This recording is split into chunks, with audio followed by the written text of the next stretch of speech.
मैं आइडियल आरिरम बात कर रही हूँ और मैं आज मेरा ये दोबारा मैं एक वीडियो बना रही हूँ और उसकी रीज़न ये है कि डीजी एंटी करप्शन गौहर नफीस, मैं तुमसे पूछना चाहती हूँ कि तुमने जिस तरह से मेरी फैमिली लाइफ को तबाह किया है, जिस तरह से लोगों को मेरे घर तुमने मुझे अरेस्ट करने के लिए भेजा है बगैर किसी कानून के, बगैर किसी वजह के, और रातों रात तुमने मेरी एफआईआर दर्ज की। मुझे ये तो बताओ ना कि तुमने अभी तक आयशा हमीद के ख़िलाफ़ क्या किया है। आयशा हमीद ने अपने शौहर, उसका जो ब्रांच मैनेजर है अलाइड बैंक लिमिटेड में, आयशा हमीद ने हमारे सैलरी अकाउंट वहाँ पर ट्रांसफ़र किए हुए हैं। और हालाँकि 2008 का ये नोटिफिकेशन हुआ है कि जितने भी पंजाब गवर्नमेंट के एम्प्लॉयज़ हैं उन सब के बैंक अकाउंट्स जो हैं वो बैंक ऑफ पंजाब में ट्रांसफ़र होंगे और सैलरियाँ वहाँ पे जाएंगी। लेकिन हमारी सैलरी अलाइड बैंक में जा रही है। जितने एम्प्लॉयज़ होते हैं उनकी सैलरियाँ यकम तक उनके अकाउंट्स में आ जाती हैं। हमारी सैलरियाँ जो आती हैं 7-8 तारीख को, 5-6 तारीख, 7-8 ये मैक्सिमम होता है। तो तुमने डाटा कहीं से नहीं तुम्हें मिला अभी तक कि भाई ये सैलरियाँ इधर क्यों ट्रांसफ़र हुई हैं, ये अलाइड बैंक वाले मंथली किसको दे रहे हैं। ये यहाँ पे जो CFO chief financial officer Kamran Hafeez बैठा हुआ है, जो आयशा हमीद और कामरान हफीज़ ये और पिछला डीजी जो कैप्टन ज़फ़र इकबाल है, ये सारे मिलके जो गंद इन्होंने डाला है यहाँ पे, ठीक है। तुम्हें ये सबूत कहीं से अभी तक नहीं मिले।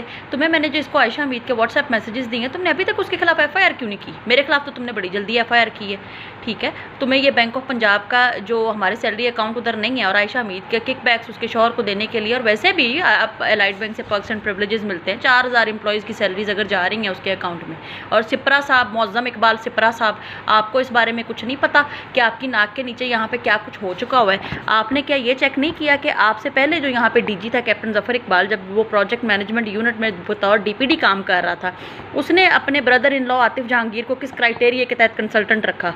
आतिफ जहांगीर के थ्रू उसने PMU की बिल्डिंग्स कंट्रोल के जो करोड़ों रुपए के ठेके हैं, किस क्राइटेरिया के तहत उसने एक फर्म को दे दिए। इस कॉन्ट्रैक्ट की कोई तफसील है आपके पास? और आपको पता है कि जब ये captain Zafar Iqbal deputy project director PMU था, तो इसने ये जो PMU के जो अरबों रुपए की इसने परचेजिंग की थी, क्या पेपरा रूल्स के तहत की गई थी? मतलब अरबों रुपए की करप्शन करके, ख़वातीन को हरास करके, ख़वातीन को डिफेम करके, उनकी फैमिलीज़ के बारे में गंदे लेटर सोशल मीडिया पर सर्कुलेट करके, कैप्टन ज़फ़र इकबाल बतौर DG, बतौर सेक्रेटरी इंडस्ट्रीज़ बन के बैठा हुआ है। उसके खिलाफ कोई FIR, कोई कानून नहीं हिल रहा, FIA नहीं हिल रहा। DG एंटी करप्शन गौहर नफीस जो बड़े इंसाफ के तकाजे पूरे करता है, ये नहीं हिल रहा। हालांकि गौहर नफीस, तुम अपने गिरेबान में झांको, तुम एक पाकिस्तान ये पुलिस सर्विस के हो, तुम किस कानून के तहत DG एंटी करप्शन बन के बैठे हुए? कोई कानून है इमरान खान साहब इस मुल्क में? कोई है कानून तो प्लीज़ मुझे भी बता दें कि आपने ये जो DG एंटी करप्शन को किस क्राइटेरिया के तहत ये पुलिस सर्विस के बंदे को यहाँ पे बिठा के आपने बिठा दिया हुआ है। किसी करप्ट बंदे के खिलाफ तो ये कोई एक्शन लेता नहीं। हाँ, छोटा चौकीदार पकड़ लेगा, जाके क्लर्क पकड़ लेगा। इनको पकड़ने के लिए गौहर नफीस बड़ा आगे जो है ना जी, एंटी करप्शन, अरबों की ज़मीन जो तुम रिट्रीव करते फिर रहे हो, ये झूठ तो तुमने CM के सामने झूठ बोलने का तुमने ठेका लिया हुआ है PM के सामने। मैं बताती हूँ, तुम्हारा रिकॉर्ड तो आके चेक करेंगे। सरकारी ज़मीनें जो हैं ये तो ऑलरेडी सरकार की ज़मीनें हैं, इनके कौन से तुमने कब्जे छुड़वा के तुम अरबों रुपए जो तुम रिट्रीव कर रहे हो। तुम सबसे ज़रूरी है तुम पहले आयशा हमीद को पकड़ो, आयशा हमीद की FIR करो। उसके साथ जेल को शेयर करने में मुझे कोई मसला नहीं होगा। मैं आयशा हमीद के साथ जेल में बैठूंगी तो मुझे बड़ा मज़ा आएगा कि जी यहाँ पे कुछ कानून जो है ना वो हिला है। तो मेहरबानी करो। और ये कैप्टन ज़फ़र इकबाल ने जो अरबों रुपए के बतौर प्रोजेक्ट डायरेक्टर PMU के इसने जो अरबों रुपए की करप्शन की है ना, प्लीज़ चेयरमैन नायब साहब, प्लीज़ खुदा के वास्ते आप इसको देखें। और ये गौहर नफीस की भी प्रॉपर्टी ज़रूर, आपने जो इसका नोटिस लिया हुआ है ना, तो इसको स्पीडी करें। इनकी लोगों के तो ये FIR करते हुए सारे 1 सेकंड नहीं लगाते, तो इनके खिलाफ FIR क्यों नहीं इतनी जल्दी हो रही? इनके खिलाफ भी एक्शन लें। इनको पता चले कि किसी खातून के घर जाके उसकी इज़्ज़त को उछालना किसको कहते हैं, किसी खातून के सोशल मीडिया में लेटर शेयर करके उसको जलील करना किसको कहते हैं। ये मेरी आपसे रिक्वेस्ट है, प्लीज़। अच्छा, और मुझे ये बताएं कि अभी तक आपका कैप्टन ज़फ़र इकबाल, तुम्हारी करप्शन पे DG सिपरे का ध्यान नहीं जाना। DG सिपरे का ध्यान सिर्फ एक ही चीज़ पे है कि ख़वातीन के एक्ट की मैंने कोई इज्जत नहीं करनी। ख़वातीन जाए भाड़ में, ख़वातीन जाए खड्डे में, मैं दफ्तर में बुला के ख़वातीन, मैं वो खातून नहीं हूँ मौज़म इकबाल सिपरा कि जो तुम्हारे ऑफिस में तुम उसको बुलाओ और मैं तुम्हारी गालियाँ लेके आ जाऊँ। जो तुम दूसरी ख़वातीन को गालियाँ देते हो ना, वो बेचारियाँ अपनी रोज़ी रोटी की वजह से वो खामोश होकर बैठी हुई हैं, वो सामने नहीं आएंगी। लेकिन मैं वो खातून नहीं हूँ, ये बात अपने दिमाग में बिठा लो। मुझे डिसमिस करना है, मुझे तुमने फारिग करना है नौकरी से, जो तुम करने की कोशिश कर रहे हो कर दो, लेकिन मैं अपने केसेस से भी पीछे नहीं हटूंगी। और मैं नायब से, चेयरमैन नायब से, मैं प्राइम मिनिस्टर ऑफ पाकिस्तान से मैं ये रिक्वेस्ट कर रही हूँ कि इस मैटर को सीरियस लें। ये ख़वातीन को भी जलील करते हैं, ये करप्शन भी करते हैं और ये गंद भी मारते हैं। कैप्टन जफर इकबाल इतनी करप्शन PLRA में, पंजाब लैंड एक्ट अथॉरिटी में करने के बाद, प्रोजेक्ट मैनेजमेंट यूनिट में इतनी करप्शन करने के बाद, और अभी भी PLRA की मैनेजमेंट करप्शन कर रही है। लाइट बैंक से इनका जो आयशा हमीद भी मंथलियाँ लेती थी, इसके शौहर भी किकबैक्स लेता था। गौहर नफीस को क्यों नहीं पता चला इस बारे में? गौहर नफीस को मेरे बारे में बड़ी जल्दी पता चल गया कि FBR की फीसें मैं खा गई हूँ जी।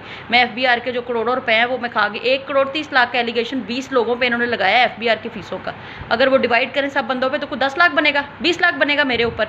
तो जनाब 20 लाख के चक्कर में अगर रात को 7:30 बजे आप 35 लोग भेज सकते हैं मेरे घर मुझे अरेस्ट करने के लिए, मेरे ड्राइवर के घर आप बंदे भेज सकते हैं, तो गौहर नफीस आयशा हमीद से क्या रिश्तेदारी है तुम्हारी?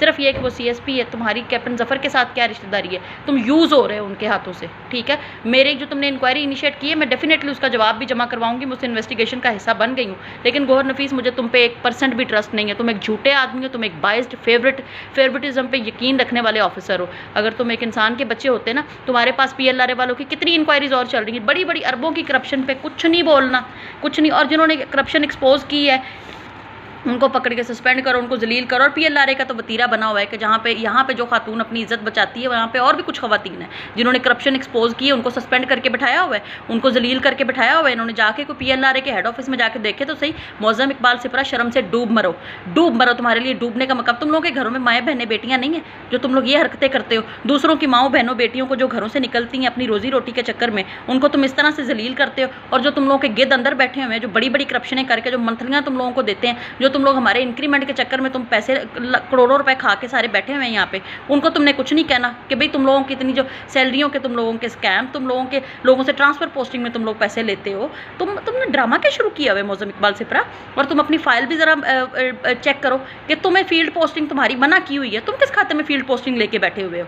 तो जनाब मैं आपसे ये रिक्वेस्ट कर रही हूँ प्राइम मिनिस्टर इमरान खान साहब, मुझे नहीं समझ आ रही कि आपको मेरी बात का आप पे असर क्यों नहीं हो रहा है, या आप इसको सीरियस नहीं ले रहे, वरना अब तक मुझे आप बुला चुके होते कि भाई मैं इस पाकिस्तान में, मेरी एक होप थी कि मैंने इमरान खान को वोट दिया है तो डेफिनेटली कुछ बेहतर होगा जनाब। लेकिन यहाँ पे बाकी तो बेहतरी को छोड़ दें, यहाँ पे तो ख़वातीन के राइट्स की कोई प्रोटेक्शन नहीं है। मैंने खुद एक्सपीरियंस करके देख लिया है कि अल्लाह माफ़ करे मेरी तौबा कि यहाँ पे ख़वातीन को अगर हैरेसमेंट का केस एक्ट ही ना बनाएं जी, एक्ट को ख़त्म कर दें प्लीज़, अल्लाह का वास्ता इसको ख़त्म कर दें। और ये एंटी करप्शन का लॉ जो है इसको भी ख़त्म करें। ये तो इन बड़े गिद्धों को पकड़ता ही नहीं है। आयशा हमीद को पकड़ो, गौहर नफीस, आयशा हमीद को पकड़ो, सारे प्रूफ्स हैं तुम्हारे पास।